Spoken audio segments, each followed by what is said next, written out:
హైదరాబాద్లోని modern government maternity హాస్పిటల్లో పెట్ల బుర్జిలో సిబ్బంది పేషెంట్ అటెండర్లను జలగలా పీల్చుకు తింటున్నారు. పేషెంట్ వద్ద వచ్చే అటెండర్ల దగ్గర నుంచి ఆసుపత్రి సిబ్బంది ప్రతి పనికి డబ్బులు వసూలు చేస్తూ జలగల్లా పీల్చుకుని తింటున్నారు.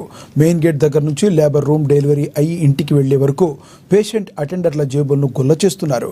ఎంట్రన్స్ గేట్ దగ్గర నుండి లోపలికి వెళ్లాలంటే అలాగే ఐపీ రిజిస్ట్రేషన్కి 10 నుంచి 50 రూపాయల వరకు వసూలు చేస్తారు. పేషెంట్స్ లోపల వాష్రూమ్కి వెళ్లాలన్నా 10 రూపాయలు ఇవ్వాల్సిందే. ఆపరేషన్ గౌన్ వేయాలంటే 250 రూపాయలు ఇవ్వాలి. లేబర్ రూమ్లో మగపిల్లవాడు పడితే 3000, ఆడపిల్ల పుడితే 2500 తీసుకుంటున్నారు. డిశ్చార్జ్ అయిన బయటికి రావాలన్నా సిబ్బంది మొత్తానికి కలిపి 3000 వసూళ్లు చేస్తున్నారని అటెండర్లు గగ్గోలు పెడుతున్నారు.